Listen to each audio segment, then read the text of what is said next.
Scrappy Wife behind scrappywife.com, and today I'd like to take you on a more in-depth tour of my desk. When I posted my craft room tour, it kind of blew up and I had a lot of questions about how I configured my desk and where I got it, and I'd like to show you my desk and teach you how you can make what you have in your space work for you.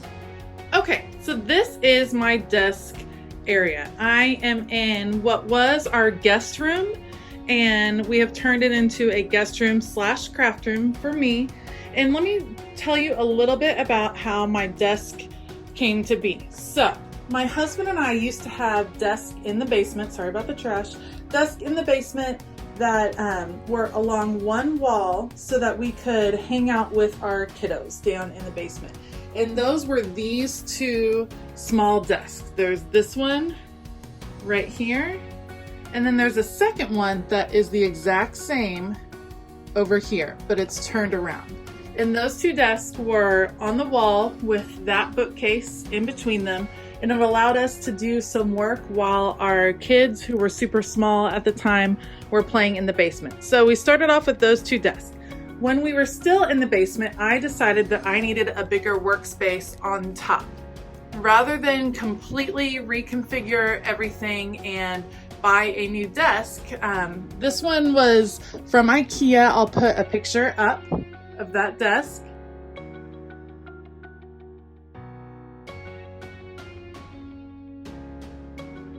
And rather than buy a whole new setup, I bought a new top for the desk. So I went to IKEA, I bought this top right here, which is one of their larger tabletops where you can buy different legs to go underneath. So I knew I already had a desk that would support that tabletop, and I bought the biggest one I could find that would fit in my space. So I bought this tabletop, brought it home, figured out that it was a bit too large to just rest on top of my previous desk. So then I decided I could always use more storage. So I came back with this unit right here.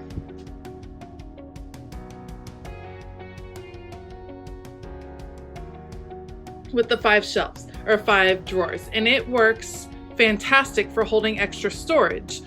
Here's what happened though.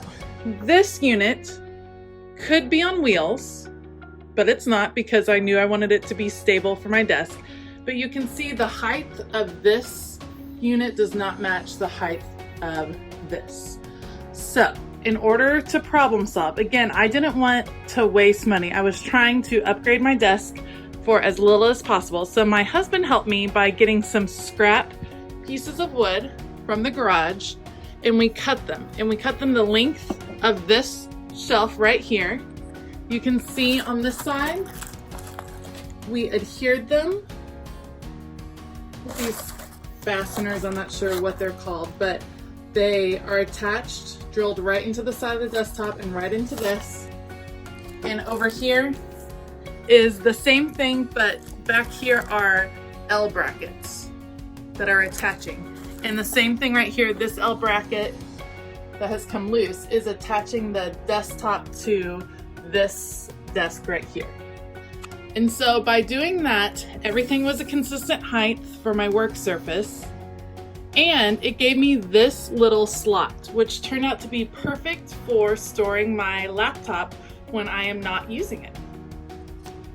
That also left me with an awkward space between this unit and the desk. And my solution for that was to add some shelving in here and store some of those pieces that are harder to find a place to store. So what I did were adhere these shelves, attach them in the same way with the L brackets, and this is where I keep my Project Life pages. I keep some, these are actually cutting boards from the dollar store back here. And I keep some old Project Life albums. I haven't done Project Life in a while. I'm interested in maybe getting into it again, but we'll see. This is actually a deviled egg holder, but also works really well as a paint palette that I got from Aldi. But I just wanted to maximize the space as much as possible. So that's a story of how this part of the desk came to be. Now, when my husband agreed to let me move my craft space up here, I knew I was on a tight budget. I didn't have the money to go buy a new desk. We moved his workspace into an antique desk that was handed down in my family, and it's actually in our living room because it's a beautiful piece. So that is downstairs, and he no longer needed his desk. Knowing that I wanted to take full advantage of this gorgeous window and the space that I would have available, an L-shaped desk was going to be ideal.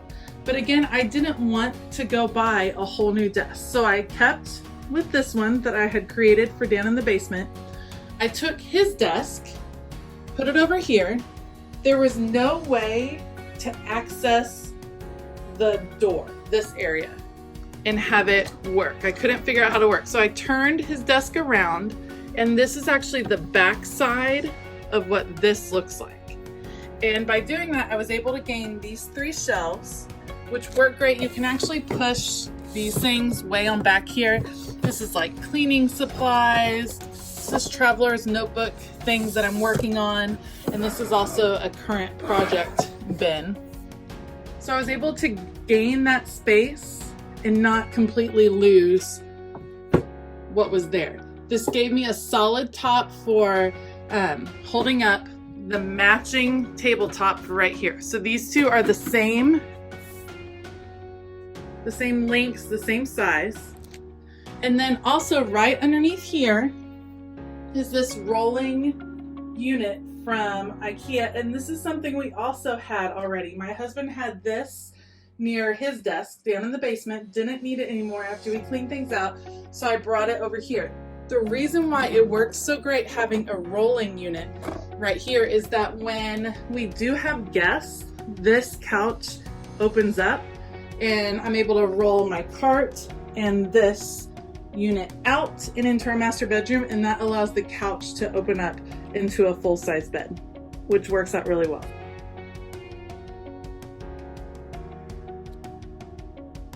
The truth is, you don't have to go out and buy everything you need to make the perfect desk, or go out and spend $1,000 on a perfect desk. Start with what you have. Think about what you want it to be and work from there. This could have easily been a desk from the Salvation Army that I added tops to. I could have started with just legs. I could have started with just the drawers.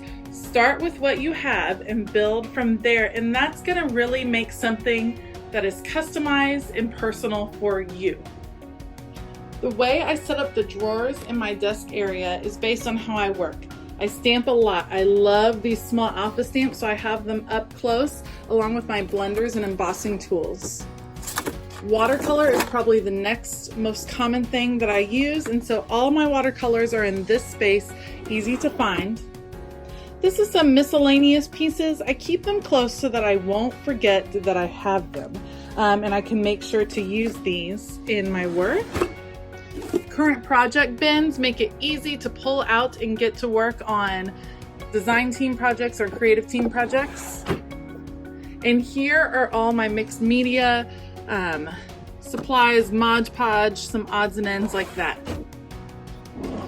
Ephemera, absolutely my favorite. A lot of people keep pens and things inside the top of their desk. For me, I would forget about them. I love pens. You can see them right here. And pens and markers, and I collect them and I want to remember to use them. So having them sit here in these vases that are from the dollar store, A, add a lot of color to my room, and B, remind me that I have them so that I will reach for them all the time. I naturally reach for ephemera, so for me, it's not a big deal to have them in here. Also, these drawers go pretty far back, and if there were pens back here, I wouldn't be able to see them all. With this ephemera in this big bin, I can move things around and check it out. The other tip I have is these IKEA drawers pull out. So when I'm sitting at my desk, I lift it up, pull it out to see the things I need, and then put it right back in there. This this is where I keep things. Anytime you don't want things to be seen, that's when you put it behind the door. So these are some extra supplies and bins and organizational things. My Bible is kept in there mostly to make sure my kiddos don't bust into it when I'm not looking. More essential supplies. And like I said, in these drawers, you can see this in my full craft room tour, I use ink all the time, my acrylic blocks, my stencils. Stencils are in here. These are all collage pieces. Oops, some stencils got mixed up. I have to change that out. These are collage pieces. These are my stencils. And having them in one drawer, it makes it easier for me to dig through and find what I'm looking for. And then these are all my printable files from Illustrated Faith and from a pile of ashes and some different companies. Sitting right on top of my desk are things I reach for all the time. This is my planner, current traveler's notebooks, projects, and some current notebooks I'm working through. All my brushes, including some gorgeous new ones I just got. Markers, and ephemera pieces. Probably one of my favorite things on my desk I've had for the longest time. This is my spinner that holds the pens that I use most often, scissors and pencils. And that's my desk. That's my desk area. I probably set up this whole desk for maybe $200. It was a really good deal. I pieced it together over time because that's just how our family budget works. We just don't have the money to go out and buy the customized pieces. But I fully believe that we are all creators and makers, and we can make something that works great for us. If you have a desk area that you've put together and that is really functional for you, please let me know about it below. Tell me about it. I'm always looking for hints and tips to make my room even more functional. Thanks for joining me today. Keep it creative. Oh yeah, and I forgot, if you liked this video, please give it a thumbs up and consider hitting that subscribe button. Have a great day.